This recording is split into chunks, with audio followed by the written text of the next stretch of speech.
minute, Jack. This is a friendly celebration. I don't much like the way you celebrate. Afternoon, everybody. This is Four Men in America, and we are coming to you from Florida, USA, and Tucson, Arizona. We got Jeff Hooch on board today, and we're going to talk about tariffs and give you a little bit of a historical background, and then we'll get into maybe some current things that are going on. But we'll try to stick to the historical perspective. So let me start out, Jeff, by I'll see if I can make these charts work, see if I can bring this up that you can see it. So stand by here real quick. Bet.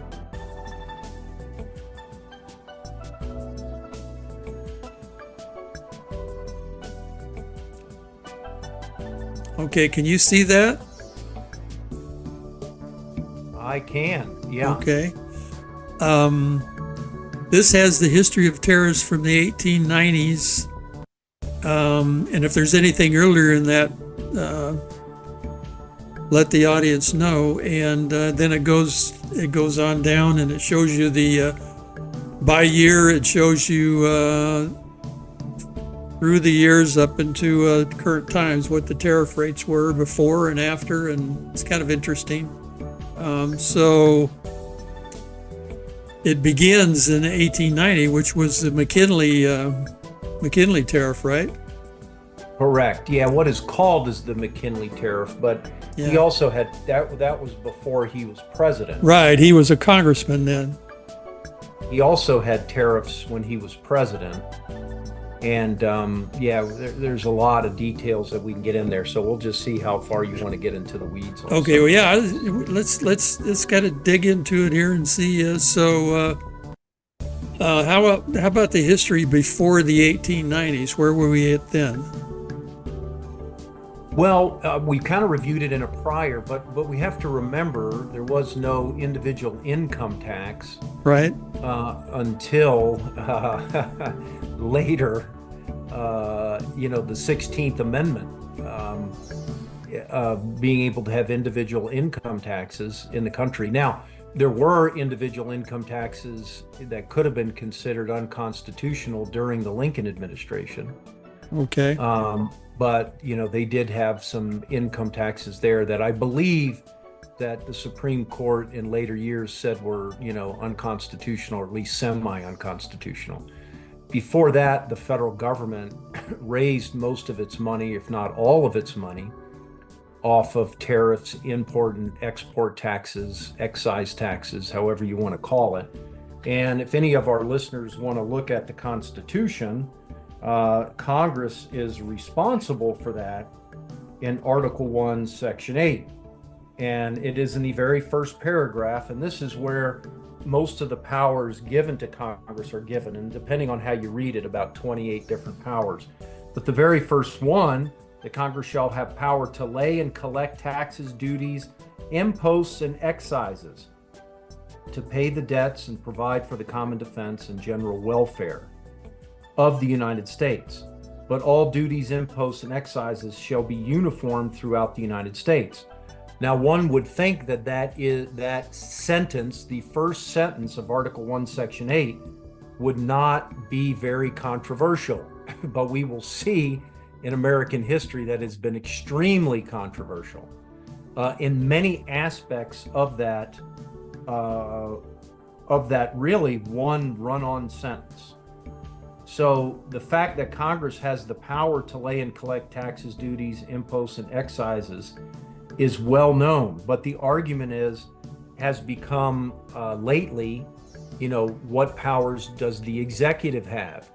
And we saw that even in the McKinley years, Don, where Congressman McKinley obviously understood that Congress had those powers and that the president had limited powers. But back in those days, we have to remember too that Congress did delegate to the president certain powers to negotiate with other countries if they had, retribution against the United States on tariffs. Right.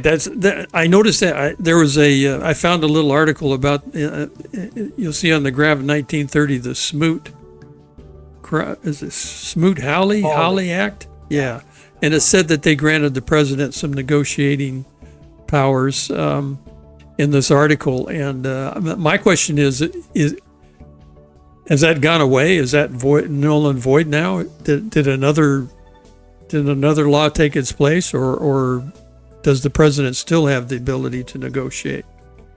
Well, that is a good question. I believe parts of the Smoot-Hawley Act have been revoked, but I do not know exactly what portions have been revoked and not, because we know that in later years they dropped the tariffs, from what they were established at. Yeah, it says 1947. They said they had what does it say here? General agreement on tariffs, which dropped many of them, and then it got down to, and it kind of staggers along till it gets down really low, and then they talk about NAFTA and how that dropped the tariffs in Mexico and Canada. I don't know if that affected anybody else, but yeah. So, well, I'll try to research that to see if what parts. Yeah, they what's did, been taken away, but and then you have and then there's certain. This is why it gets so confusing, even with immigration and naturalization, which is supposed to also be controlled by Congress. The arguments of what consists of due process and the different Supreme Court rulings over the years, and how much power the president has, in deciding what they're going to do or not, and and there's also been a lot of arguments. What can Congress delegate, and what are the duties that they cannot delegate? Right. Correct. So what can you do? But here's the interesting point. The interesting point is we ran the federal government exclusively off of the money raised as per Article 1, Section 8, sentence, paragraph 1, okay? Exclusively. And the other parts that can be extremely contentious, we just said Congress has the power to lay and collect taxes, duties, imposts, and excises. So that's become contentious because can Congress delegate that power to the executive? And if so, how much power can they delegate to the executive to do that, right? That's number one. Yeah. Two, in order to, look at this, to pay debts and provide for the common defense and general welfare of the United States. So this became very contentious in 1816, remember, we had one of our big ups in our tariffs because it was to pay for the war of 1812. Okay. And the entire Union pretty much unified to pass those tariffs. So you had people like Calhoun agreeing with Webster, which didn't happen again in their entire careers almost, that they needed to be able to pay for this war. And then by 1824, they upped the tariffs again, and then you can see division of, okay, we're supposed to only have tariffs to pay for the debts, okay, provide for the common defense and general welfare. But the arguments by 1828, because then you have the tariff of abominations, as most of the southern states would say, is that you cannot make a tariff that is going to hurt one part of the Union much more than the other. And we can't pass a tariff to protect certain industries in the United States at the detriment of other areas. So in other words, you can't put a import duty on wool and then, which is going to hurt certain parts of the nation worse than others, because it's going to support the wool manufacturing in the north, and it's going to make more expensive for the southern states to import wool from England or other countries. Okay, so this has been going on a long time. The point being that the different times of our nation, the different parties have supported or been against tariffs. So the Whig Party back in the 1820s and 30s were pro-tariff, and the Democrats were generally and I say generally because that's not always the case, depending on the state, anti-tariff. And when the Republican Party came around, Henry Clay, before that with the Whigs, was definitely his America was based on internal improvements, tariffs, okay, these kind of things. And Lincoln adopted those things while a lot of the southern states and the Democrats were split on these issues. Didn't have that. But Lincoln was definitely pro-tariff as part of the Republicans. And then we see that shift, Don, as we go through the 20th century. You know, Hoover was a Republican, but he was the one who implemented the Smoot-Hawley Act to increase the tariffs. All right. Okay. And many people blame that tariff to be one of the major causes of the Great Depression to continue on. I don't think it helped matters, but when you really read some of the details of some of the economists I really admire, they don't think that was certainly not the most significant portion of what caused it, but they also don't think it helped it along. So you can see how the tariffs have decreased, how free trade became more of a mantra of the Republicans, certainly throughout the 90s until the present time. And I think that's why everybody's just kind of looking back at history saying, hold on a second, we flip-flopped between the parties on so many different things, right? I mean, the Republicans in the era of Lincoln were more, pro-power in the federal government and the national government, right? And the Democrats were more states-oriented. And we've seen a total flip by the time you get to the 1960s, 70s, and 80s to where you're looking at federalism being more of a Republican issue and federal government being more of a Democrat issue. Am I wrong there? No, you're right. So did McKinley, they said the tariffs in 1890, who was the president at that time? You remember? Oh, yes. But I don't remember right now. But who was that at the time? Oh, goodness gracious. Yeah, his tariff at that time, they said the tariff rates climbed as high as 29.6% under the McKinley Tariff of 1890. Tariffs were used to protect U.S. industry. Now you're going to get me looking it up. Who was? Oh, you go ahead and look it up. You can check. It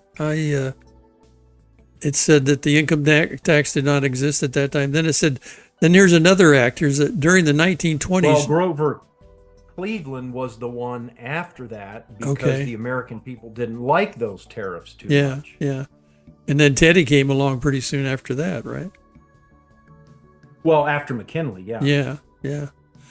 So during the 1920s, the Fordney-McCumber Tariff Act raised tariffs above the level set in 1913. Yeah. Well, he's got.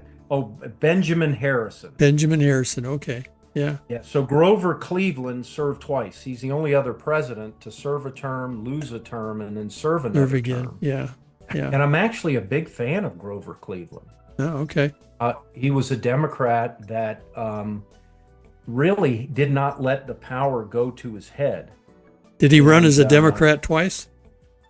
I believe he did, yes. Yeah, okay.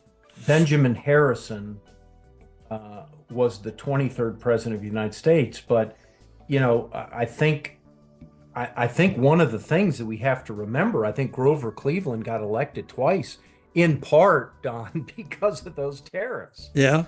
So we, in a positive sense or a negative sense? Well, because in a negative sense, in some ways. Yeah. In a negative sense. Because we have to remember in those days, remember what Article 1, Section 8, Paragraph 1 said, to pay the debts. Mm-hmm. And so what had happened is, believe it or not, the national debt was either being paid off or had been paid off. Right. So people were saying, why are we having an increase of tariffs when we paid this stuff off? Mm-hmm. And is it for protectionism? Because it doesn't say in the Constitution that you can have tariffs for protectionism and protecting. Now, it does say the general welfare, But these are the great debates that we had in the 1830s, is what is constitutional. Now, the end result of those debates was, at the bottom line, that Congress does have the power under it to impose tariffs for any reason whatsoever. But I think that they won that debate more because of the power shifting, between the southern and northern states, and the manufacturing versus the importing states and these kind of things, more than actually being constitutionally correct. Okay. As we see in a lot of cases, Don. Oh, of course.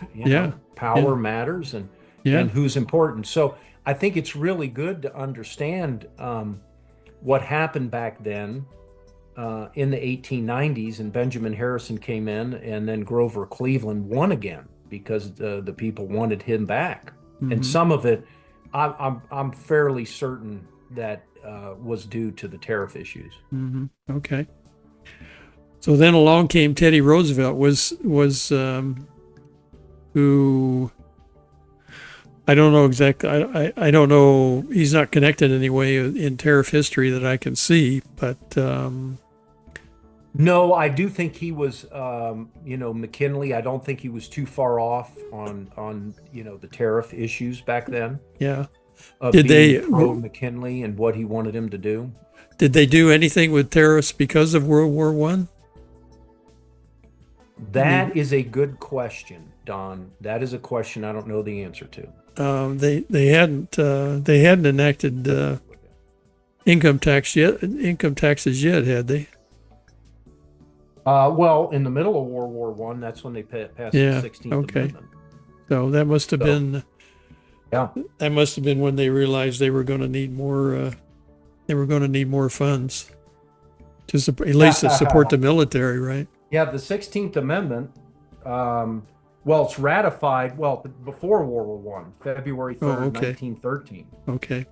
And it's very simple. I mean, this is the shortest.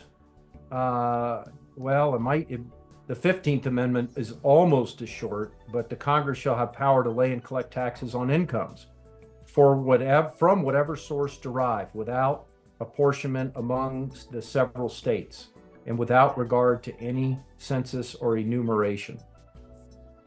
So that's pretty clear. Okay. Yeah. So after World War I, we had started our income taxes, or correct. Put them in place, right? And then it says during the 1920s, the Fordney-McCumber Tariff Act raised tariffs above the level of 1913. It also authorized the president to raise or lower a given tariff rate by 50% in order to even out foreign and domestic production costs. This act made it more difficult for European nations to export to the U.S., hindering their ability to earn dollars to service their war debts. Interesting. So the thing is what you're bringing up is that Congress has a history of delegating their power of tariffs to the president. Yeah. And it really started because I'll tell you this, back in 1816, 24, and 28, when they debated tariffs, and in 1830, there was no consideration of giving the president that much power. Okay. I mean, they were very jealous of congressional power. Okay. But what we see is that the Congress has given the president a lot more authority to do that. Okay. And I kind of, and my part is again, you go back and look at Supreme Court decisions of when, what portions of Article 1, the powers given to Congress, can be delegated to the president, and what powers does Congress have to maintain and not delegate? Right. And so we kind of come to this. I personally, again, we do have a history of doing this, but if Congress all of a sudden just says, because the first sentence in Article 1, says all legislative powers here and granted shall be vested in Congress of the United States. So can Congress just pass a law that says, hey, we're tired of legislating, so we're going to delegate that to the president? I think it's very dangerous to do things like that. Yeah, but they could. In the case of a current history, what's going on now? One of the things Congress could do, and I understand Rand Paul's concerns, but I think he could have found a better path to doing what he wanted to do. You know, he's tried to raise the issue and sided with the Democrats about tariffs and the president. And what I thought maybe would be a better approach would be, in the current state of affairs, is to sit down with President Trump and figure out the tariffs once we get them settled to where we want them, and then give him the authority to have some flexibility within that. Yeah, I think some discussions, Don, I think you're right. I think Rand Paul to bring up the issue is right. Yeah. But I don't know what's going on in the back room. I think but the way you do it, but here's the thing. I just, as Republicans, we want to be, and not all our listeners are, and doesn't mean all of it, but I am, and I think you are, and so are the rest of the members of our group. Yeah. I think, we believe in a limited government. We believe in limited presidential powers, and certainly I scream when I see it out of Obama or anybody else, And so we just have to be careful that these powers, whatever they are well understood and delineated as this is your lane, that you can operate within this, X and Y, because before there were some limitations, that, okay, the president can up it by 50%, right? Right. Or with these countries, or if they retaliate. There was always a caveat, correct? Correct. On and even in the McKinley Act, when he did it, and when he was president, he acted within the bounds, and which were pretty well delineated back then. And even in the 1940s, as you read, they were pretty clear as to where the president could maneuver. And so that is really what I'm talking about, Don, is that in the past, even though we do have a precedent of Congress giving the president power to negotiate, that somehow there's got to be bounds within that you are restrained from negotiating within, both percentage-wise, the country you're dealing with, and how long they last. Yeah, exactly. And what I was kind of thinking about is, what the good thing, one of the real positive things about all of the tariff stuff is, and I think it's all going to fall into place as far as settling with other countries and what's going to happen. You notice the Canadian Prime Minister was in D.C. today, and he was discussing trade and security.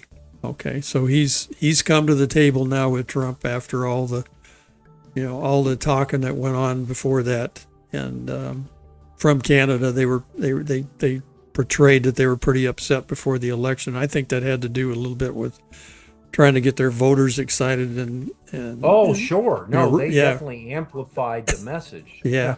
It was to their liberal benefit. Yeah. And but I think the really good thing about this, in my opinion, is that Trump has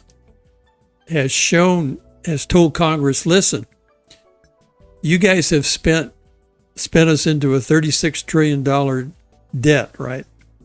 And we keep borrowing money, and we can use tariffs to pay our way out of this debt if we're smart about it, right?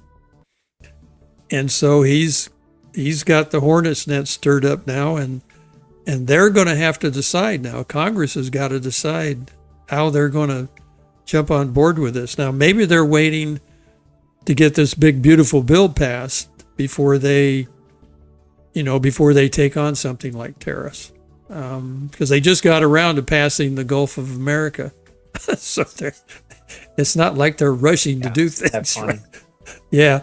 So, Well, Congress needs to keep up. They are definitely lagging. yeah, I do believe, Don, what I do like from President Trump lately is he is recognizing that he's not a constitutional scholar. right.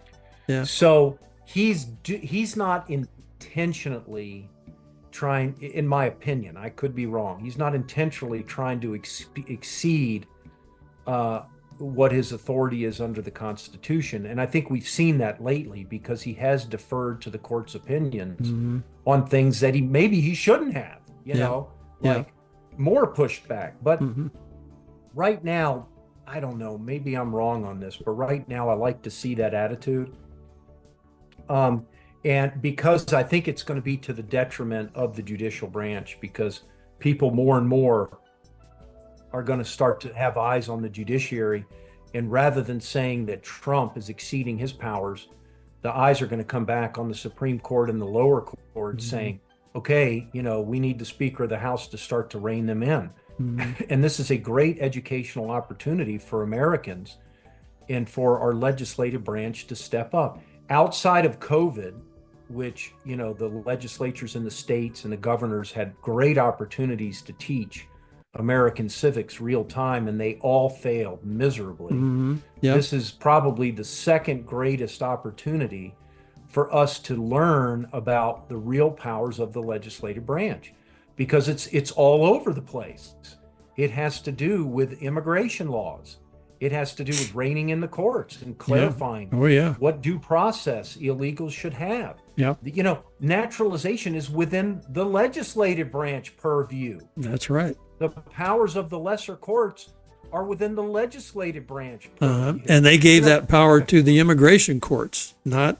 Yes, and they established the immigration courts. Right, just for that reason. Congress. Yeah, they didn't want the other judges messing around with it. Yeah. Yes. Yeah. And they can take it away.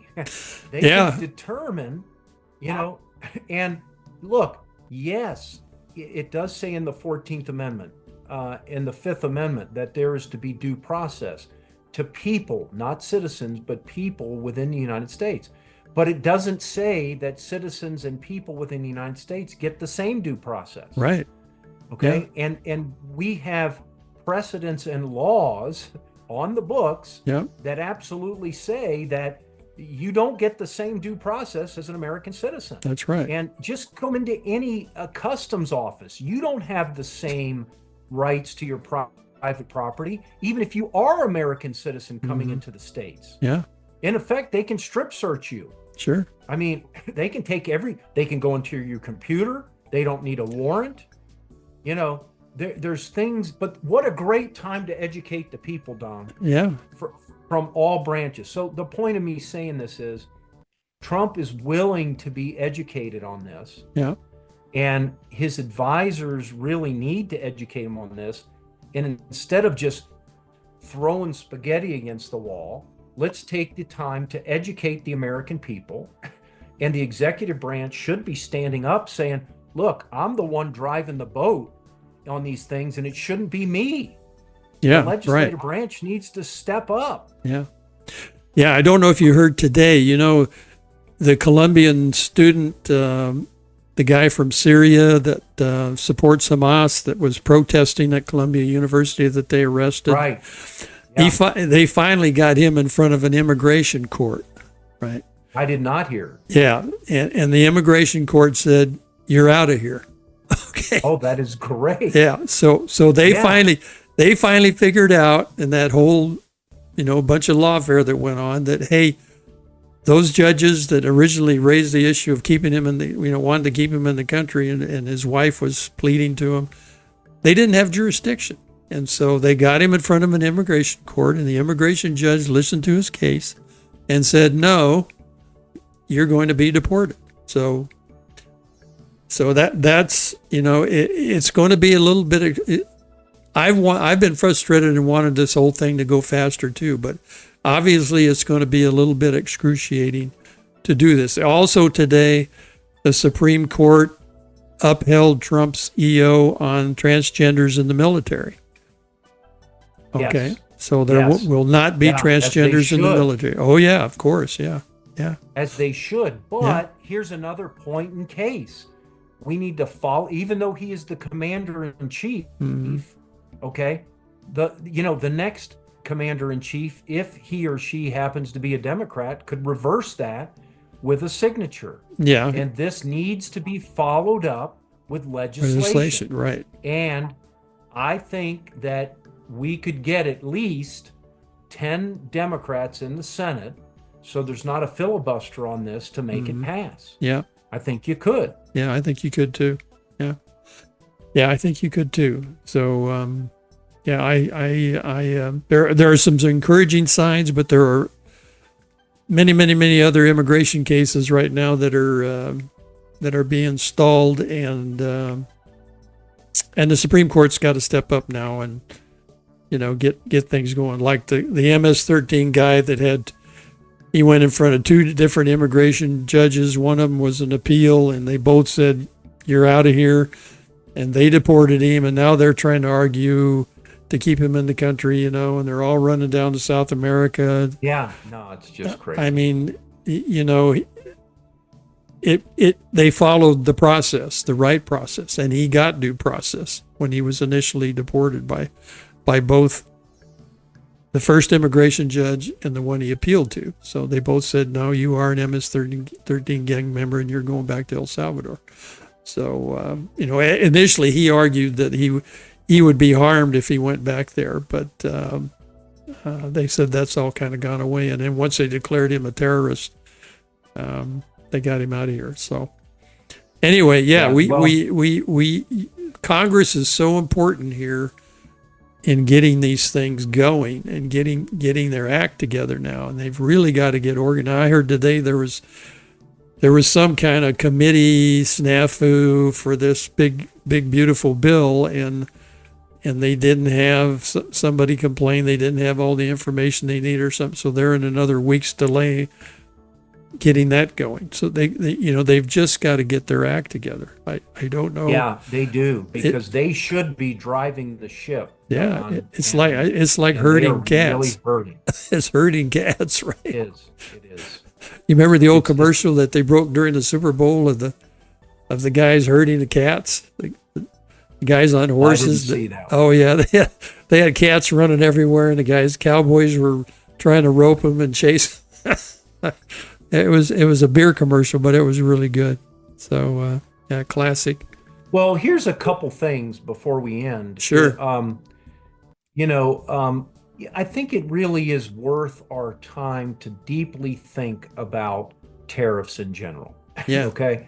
Because the Republicans have flip-flopped on this a number of times in our history. Mm-hmm. And we need to deeply think about it. And I just want, in my opinion, again, I use Pat Buchanan as an example in the history of World War I with England, that I think there is a time and place for tariffs, especially national security. Yeah. And I think that should be the main reason that tariffs are used, because we have to be able to, and deregulation, by the way, because we could be getting some of the minerals that we need and rare earth, and things that we need that we're getting from China in this country if we didn't have so many regulations and issues like that. Oh yeah. But there is a time and place for national security, because we need to be able to manufacture things here at home. Yeah. We need to have that base. Yeah. Okay. Exactly. But I also think on other issues that free trade, and I should really say fair trade, is the way to go, because it does create wealth. And there's a lot of evidence to that side. If you're reading Thomas Sowell or Milton Friedman or whoever else the person may be, that we all used to really look up to and like. And so I think we just have to be conscious about where our principles are. First, just on hey, not where the power is, but what do we believe about tariffs, right? Yeah. But I do think they need to be reset. I do think we've been abused, and I think it's the way. Now, the way we're going at it, I'm not saying, I gotta hope Trump knows what he's doing there. Yeah. I wouldn't have done it the same way. But the other issue is the constitutionality of it. Yeah. of what we're doing. So one is the policy to really have a debate on what we're thinking. Yep. And then number two, then where should it originate from? Yeah. How should it make it constitutional? Whatever we. And you put up the graph of the change in the history of tariffs. Mm-hmm. And so what law governs now? And I'm not sure, because there's been a lot of laws on top of laws. Yeah. And I haven't read all the federal registers, but what I do know is what the Constitution originally said. And what I do know is how tariffs were implemented in the past for many occasions in our American history. Yep. And what I do know that when the legislative branch has delegated to the president, that has been within certain bands and bounds to give him to operate within. Yep. And I think we're outside of those norms right now. And Trump is, that, like I said before, Trump has come up with a unique idea about the national debt, and that we can't use that as an emergency. Use that as an emergency. We can't raise taxes. We've got to reduce taxes. We got to follow through on this big, beautiful bill that codifies his income taxes that he passed in his first term that Congress passed. So that's got to stay in place. But I wholeheartedly want to go on record of disagreeing with that. Wholeheartedly, with an exclamation point, 100%. And this is why. We had an emergency during COVID, and they took our liberties away. Yeah. We have emergency when there's a school shooting, and eventually they're going to use that to take our Second Amendment rights away. Yeah. We have emergencies of people, telling false things, false narratives, which actually happen to be true. Like the coronavirus came out of the Wuhan lab that was called the Coronavirus Study Lab. And so they shut down free speech. We have a climate change emergency, so you can no longer use this kind of dishwasher or air conditioner. So these things are used too much. Yeah. And I reject wholeheartedly the way that the executive branch, we have too many student loans and people are suffering, so I can sign a bill and do this. No. Just because it's easier to do it that way does not make it constitutional or correct. Yeah. And I'm not saying I don't think it needs to be done, Don. Yeah. But it matters how we get there. Yeah. Yeah. And, I agree. So I reject, I can't even, if I could get up and scream it, using these emergency powers in the way the president, because we're just setting a precedent for exactly what the Democrats have done to abuse their powers in the executive office, and I totally reject that. Now you wouldn't reject using the emergency powers to get the border closed down that he's done. I would not. Yeah. I would not. Yeah, that's it. Because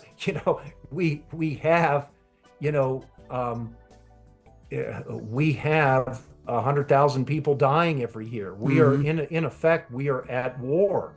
What I would encourage, again, this comes down to Congress. Why isn't Congress declaring war? I mean, seriously, an official declaration of war against the cartels. The cartels, but not just against them, anybody. Yeah. We had the global war on terror. Why don't we have the global war on drug trafficking or child trafficking? Declare a war. So no, I do think immigration is a step over the line. Yeah. But, when you are getting invaded, you have a right. The states have a right. And the federal government has the delegated powers to protect their borders, and it is at an emergency status. So I would agree with you. But what I'm saying is I just hear it too often. Sure. No, I understand. Everything's an emergency. The last 4 years, starting with COVID, they just went crazy.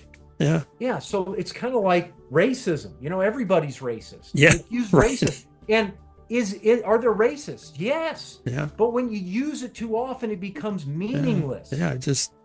Are there emergencies? It totally dilutes the argument. Yeah. Yes. And we have one at the southern border. I'm in Tucson. I know this. Yeah, I know. There's an emergency there. Yeah. But, I just think we use it too much. And do I believe we have an emergency with the national debt? Yes, but I look, I worked for a balanced budget amendment for like 8 years. Yeah, we did with the too. Compact for America. Yeah. And that was 15 years ago. Yeah. And we're at a much worse state now. Yeah. Oh yeah. Yeah. We haven't. So I think it was an emergency 15 years ago. Oh yeah, it was. Yeah. But yeah. So I hope I came across as best as I can. No, that's good. Yeah. I think all we're saying is get Congress involved and get it done, right? If they'll get involved and do their job, and with tariffs and everything else, we'll be okay. We'll be on the right track. That's right. Just want to get so we don't pay the price later. Yeah, yeah. And you don't want it, like you said, you don't want a future president to turn around and change everything and everything that you fixed. You don't want it broken again, right? I mean, we consider fixing it. They consider their fixing is broken to us. So we want to fix things. Right. Yeah. So that's good. Well, I appreciate you coming on today, Jeff, and taking the time. Don, thank you. Yeah, sorry I can't be there Thursday. Some travels. So, well, you have a great time at your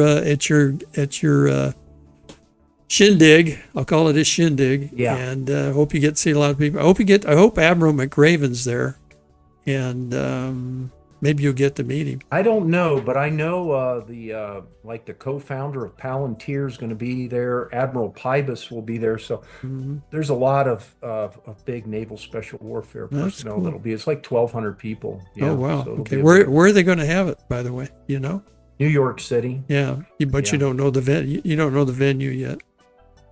No, I think it's in a Marriott somewhere there. Oh, okay. Yeah. One of the hotels. Yeah. It's a big fancy, but it's for supporting our active duty SEALs that sacrifice. Well, you and your wife be safe, okay? Have safe travels and be safe while you're there. Thank you. And thanks everybody for joining us today. This is 4 Men in America. Hit the subscribe button and the notification bells. And thank you, Jeff, again. And we will see you all again for a second program.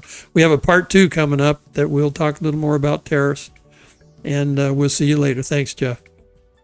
Thank you, sir. Take care now. You too.